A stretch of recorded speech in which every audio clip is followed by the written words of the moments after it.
안녕하세요. 세상에서 가장 작은 책방, 홍대 카페 본줄에 있는 옛다 책방입니다. 오늘 원테이블 북스토어를 빼뜨렸네요. 네, 옛다 책방입니다.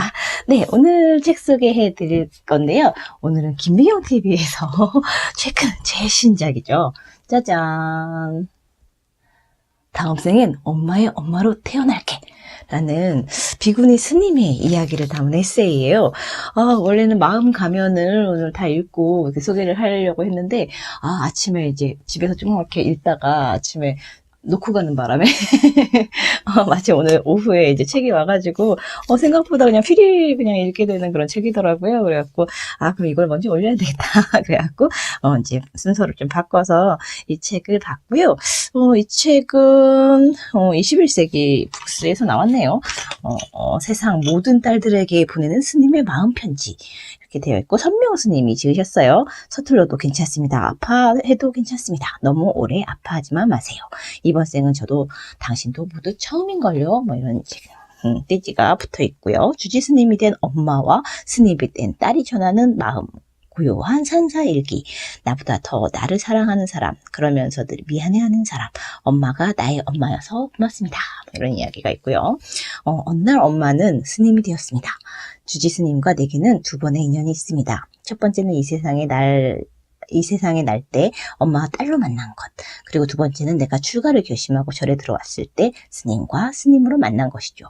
만약 우리에게 세 번째 인연이 있다면 다음 생엔 부디 고운 인연으로 만났으면 그때는 내가 엄마의 엄마로 태어났으면 좋겠습니다. 그러니까 이 구절을 따서 제목으로 써놨는데, 뭐랄까, 글쎄 생각보다 그러니까 엄마와 딸 이야기가 굉장히 많은가? 뭐 이런 생각을 좀 많이 하면서 되게 힘겨웠던 이야기나 뭐 이런 것들이 좀 많은 그런 이야기려나? 근데 생각보다는 그런 이야기들을 많이 쓰셨을 것 같기는 한데 많이 덜어낸 것 같고, 그냥 사연이 없는 사람들은 없잖아요, 사실. 그러니까 그런 부분을 덜어내고 그냥 젊은 이제 한 30대 중반 정도 되신 것 같은데, 젊은 비구니 스님의 이야기로 그냥 읽어도 굉장히 괜찮다. 젊은 스님의 모습, 이런 것들, 고민, 고뇌, 그리고 이제 자기를 다잡아가는 모습, 뭐 이런 것들 속에서 아주 막 비범하거나 뭐 이런 느낌보다는 뭔가를 쭉 깨쳐나가는 어떤 사람의 그런 마음가짐들, 좀 더 나은 존재가 되기 위한 어떤 수행하는 사람의 모습, 이런 것들이 언뜻 비치는 책이더라고요. 그래서 오히려 너무 엄마라든가 막 이렇게 뭐 딸, 뭐 이런 컨셉으로 책이 잡혀 있어서 이게 조금 오히려 이 책이 담고 있는 그런 이야기들을 너무 이렇게 좁게 만들고 있는 건 아닌가 하는 그런 생각이 좀 들어서 다 읽고 나서는 약간 아쉬운 마음이 들었어요. 일단 이 책을 쓴 선명 스님이 어떤 분인가 한번 볼까요? 출가한 지 10수년이 지났지만 아직도 절은 너무 심심하다고 말하는 아이 같은 천진한 스님. 그래서 막 이렇게 여기에는 그런 모습, 스님이나 뭐 이런 거에 대한 모습이 드러나 있지 않은데, 이렇게 이런 글의 느낌이나 뭐 이런 것, 이렇게 여기 소개된 것들 보면서 이렇게 막 그려진 어떤 상들이 있어서 막 뭔가 맑을 것 같고 깨끗할 것 같고 약간 좀 약간 또 허당기도 약간 있을 것도 같고, 그러면서도 이제 뭔가 하나씩 깨우쳐 나가는 그런 스님의 모습이 잘 그려져 있어서 참 좋더라고요. 이렇게 글을 읽을 때는 이렇게 저자를 이렇게 상상하면서 이 사람은 이렇구나라고 하면서 그 사람을 막 이렇게 알아가는 느낌이 드는 그런 독서를 저는 이제 많이 하게 되는데, 글을 읽다 보면 그 내용이 그러니까 내용 자체도 되게 중요하겠지만 그거를 쓰고 있는 그 사람을 하고 이렇게 대화하는 느낌, 뭐 이런 느낌으로 책을 읽게 되는데, 이 책도 이 스님의 모습이 그냥 쭉 담겨 있어서 이 스님을 만난 것 같은 그런 느낌이 들어서 좋았어요. 좋아하는 사람들이 절에 오면 하나라도 더 챙겨주고 싶어 동동거리는 사랑이 많은 스님. 그래서 나는 아직 멀었습니다. 라고 말하는 스님. 아무도 아프지 않은 삶을 꿈꾸며 어린 시절을 보냈다. 누구도 가질 수 없는 삶을 쫓느라 그토록 힘겨웠다는 사실을 뒤늦게 깨달았다. 어머니가 출가한 뒤 망설이 없이 그 길을 따르기로 결심했다.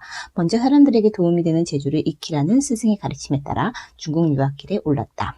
베이징 중의학대학교 침구학과를 졸업하고 현재는 경상북도 김천에 위치한 대적광사에서 주지 스님인 어머니와 함께 수행을 하고 있다. 매운 세상살이에 지친 이들의 손을 뜨겁게 어루만져주는 스님은, 이거 되게 신기했어요. 따뜻하게도 아니고 뜨겁게일까? 이게 뭔가 온기가 철철 넘치는 분인가 봐요. 스님은 마음을 비우기 위해 하루하루 기도를 이어가면서도 소중한 인연들에게 전하고 싶은 마음이 넘쳐나서 글을 쓰기 시작했다. 이렇게 진의 소개가 들어있어요. 이 책에 대해서는 뭐 김미경 선생님이 또 잘 되게 포근하게 이야기를 잘 해주셔서 어떤 내용일까 되게 궁금하다라고 생각했는데, 글도 이렇게 빽빽하지 않고 그냥 뭐랄까 좋은 글, 약간 시 같기도 하고 일기 같기도 한 그런 느낌의 책이고, 뭐랄까 어떤 이렇게 읽으면서 약간 탈무드나 뭐 책은담이나 그런 어떤 잠언집 같은 그런 느낌이 들기도 하고, 어떤 꼭지들은 이제 시 같기도 하고 막 그런 생각이 들게 하는 그런 책이어서 따뜻했어요. 막 너무 고통스러운 이야기가 많은 것도 아니고, 그냥 뭔가 헛헛하거나 뭔가 위로가 필요하거나 누가 너무 밉거나 막 혹은 내가 너무 믿거나 할 때 한번 들여다보면 참 좋을 책이겠다. 뭐 이런 생각들이 들었고요. 이 책에 사파들이 들어가 있어요. 김소라 작가였던 것 같아요. 네, 그림이 김소라네요. 대학원에서 그림책 만들기를 배웠다. 오래도록 지속 가능한 그림 그리기에 대해서 고민하고 있다. 그림책으로 있잖아 누구씨, 고슴도치의 소원, 코끼리의 마음, 잘 지내니, 잘 다녀와 등이 있다. 라고 써있는데, 여기서 이제 그 일러스트들이 중간중간 들어가 있는데, 이제 이야기는 어쨌든 이제 스님하고 스님의 주변에 있는 이제 엄마의 이야기, 이제 주지 스님인 엄마의 이야기이기도 하고, 막 그럴 텐데, 그런 모습들을 이렇게, 빛 때문에 잘 안 보이네. 이렇게 고양이로 묘사를 해가지고, 그림을 되게 따뜻한 그림을 그려주셨어요. 잘 보이면 좋겠다. 그래서 이 느낌, 그림이 주는 또 이런 약간, 그러니까 그림만 보면 이제 우화 같은 그런 느낌인데, 이런 느낌들이 그냥 아주, 이 책의 어떤 맛을 훨씬 더 이렇게 확장시켜주는 그런 느낌을 받아서 참 따뜻한 책이구나. 뭔가 좀 힘들어하거나 이런 사람이 있으면 좀 전해주고 싶다. 뭐 이런 마음이 드는 그런 책이었어요. 어디에다 태그를 붙였나 한번 살펴볼까요? 가장 먼저 태그를 붙인 곳은 여기였어요. 새알 옹심이 미역국이라는 꼭지인데, 읽어드릴게요. 며칠 감기로 꽁꽁 앓아누웠습니다. 어찌하셨는지 보살님이 새알 옹심이 미역국을 끓여다 주셨습니다. 스님, 이거 드시고 얼른 일어나세요. 나의 감기는 마음에서 온 병이었습니다. 원래 오장육부에도 다 감정이 있어서 화를 내면 간이 상하고, 생각을 너무 깊이 하면 비위가 상하고, 두려움이 많으면 신장이 상하고, 슬픔이 머물면 폐를 상하게 하는데, 슬픔이 머물다 감기가 생긴 것이었죠. 사람에 대한 실망. 내가 스님이면서도 그것을 소화하지 못하고 실망감을 그대로 느끼는 나 자신이 못마땅했던 것입니다. 그런 감정을 오래 지니고 있다 보니 결국 몸에 병이 났습니다.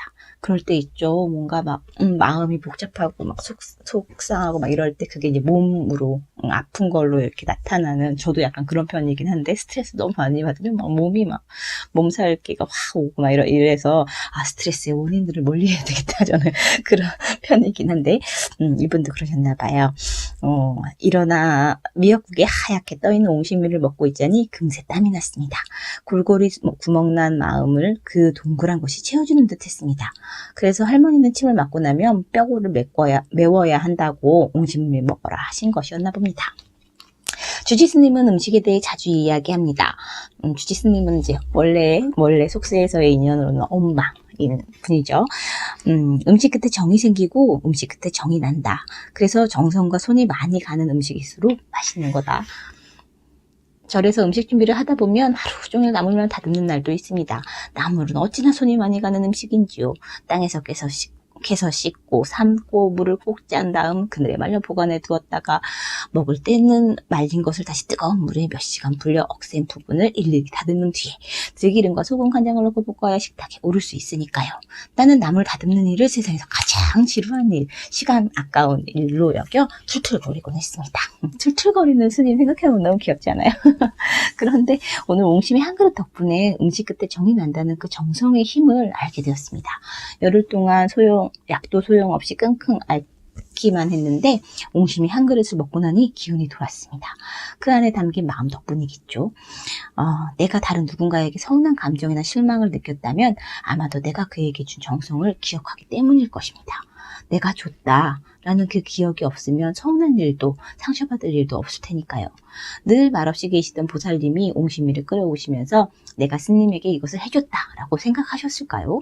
아마 그러진 않으셨을 겁니다. 그제야 알았습니다. 그동안 나도 누군가에게 헤아릴 수 없을 만큼 많은 정성과 마음을 받고도 그것을 모두 기억하고 소중히 생각하기보다는 그저 스쳐 지나가며 잊고 살아왔다는 것을요. 받은 마음은 다 기억하지도 못하면서 주는 마음은 어찌 그리 잊지 않고 새기고 있던 것일까요? 그런 경우들 많죠. 속이 다 채워지게 옹심이를 먹고 법당에 가만히 앉았습니다. 어리석음에서 오는 슬픔은 이제 가라. 깊게 숨을 쉬어 슬픔을 몸 밖으로 내보냈습니다. 많이 하는 사람이 용서를 더 잘한다 라는 말이 있습니다. 저는 처음 들어봤는데 많이 알수록 지식과 지혜와 경험 속에서 이해의 폭이 더 커지기 때문이죠. 많이 안다는 것은 자신에게 시선이 멀어지는 것이 아니라 자신에게 시선이 더 가까워진다는 뜻일 겁니다. 동글동글 옹심이가 둥글게 살라 합니다. 모질지 말고 모나지 말고 동글동글 살라 합니다. 이 말이 왜 이렇게 와닿았나? 무질지 않게 살고 싶은가 봅니다. 이런 글도 있어요. 그리움과 배고픔. 그리움과 배고픔과 서러움은 서로 닮은 마음일까요? 늘 셋이서 같이 왔다가 같이 머물고 같이 떠나갑니다. 그래서 서러운 마음이 들면 먼저 밥을 먹습니다. 뱃속이 든든하면 마음에도 힘이 생깁니다.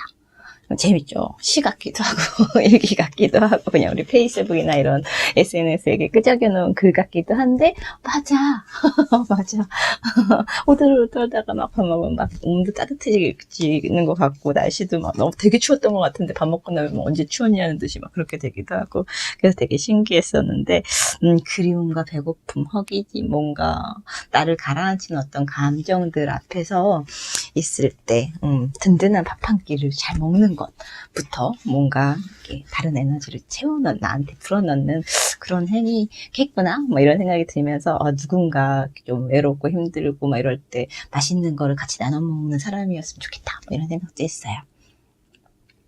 수행이라는 꼭지도 있는데 잘 참지 못하고 건지지 못하는 인연에게는 이렇게 말합니다. 견뎌내야 합니다. 이겨내야 합니다. 참아야 합니다. 수없이 참고 견디는 일을 반복하는 분께는 이렇게 말합니다. 충분합니다. 이제 그만하셔도 됩니다. 그만 참으세요. 쥐고 있는 이에게는 놓는 것이 수행이고 놓기만 하는 이에게는 쥐어보는 것이 수행입니다. 견디지 못하는 이에게는 견디는 것이 수행이고 참는 것이 익숙한 이에게는 그만 멈추는 것 또한 수행입니다. 노스님의 방이라는 꼭지가 있어요. 이걸 보다가 요즘 이제 미니멀 라이프 뭐 이런 거를 이렇게 연상시키는 그런 꼭지가 있어가지고 재밌게 봤는데 노스님의 방 어릴 적에 절에 놀러 갔다가 노스님의 방에 들어갔습니다. 방 안에는 낮은 책상 하나가 덩그러니 놓여 있었습니다. 책상 위에는 스님의 간식인 검정콩을 볶아 넣어두는 작은 병, 찻잔 하나, 반질반질하게 손에 익은 염주 하나뿐이었습니다. 그 방은 스님의 정갈한 모습을 고스란히 닮아 있었습니다. 그 후로 내게는 소박하고 깨끗한 그 이미지가 여백의 정의가 되었습니다. 사람들이 절에 와서 편안함을 느끼는 건 여백이 많기 때문입니다. 바라보는 시선에 막힘이 없으니 마음이 자연스럽게 편안해지는 것이죠. 삶이 힘겹고 무겁다면 머무는 공간에 여백을 많이 만드는 것도 가벼워질 수 있는 방법입니다. 그러고 보니 절! 소박함, 막 이런 것들하고 되게 잘 어울리잖아요. 우리가 미니멀 라이프 어쩌고저쩌고 이야기를 하는데, 그것과 이것은 또 같이 연결되기도 하겠구나, 막 이런 생각이 들어서 재밌게 읽었고요. 얼마 후면은 이제 설이 다시 돌아오잖아요. 그래서 이 글도 좋았어요. 가끔 듣던 이제 이야기인데, 그게 여기서 글로 만나니까 좋네요. 복 짓는 일. 새해 아침에 어른 스님께 인사를 드렸습니다. 스님, 새해 복 많이 받으세요. 그래, 너는 새해 복 많이 지어라. 복 많이 받으려 하지 말고 복 많이 지으려 하라는 뜻입니다. 나는 어찌 복은 받는 것이라고만 생각했을까요? 복 받는 사람보다 복 짓는 사람이 되어야겠습니다. 이런 이야기들도 있어요. 그러고 보니 그래요. 왜 자꾸 뭔가 받는다라는 건 좀 수동적인 거잖아요.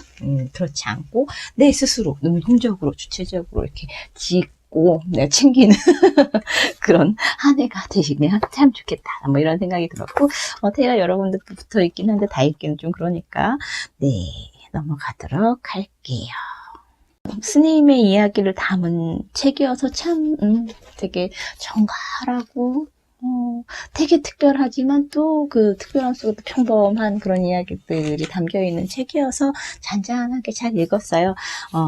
일러스트도 너무 예쁘고 표지에 쓰이기도 한 이런 일러스트들이 중간중간 나와서 따뜻한 그런 산사의 분위기, 절이 있는 그런 곳들의 분위기를 상상하게 되는 그런 느낌들도 되게 좋았으니까요. 한 번씩 거들떠 보세요. 안녕.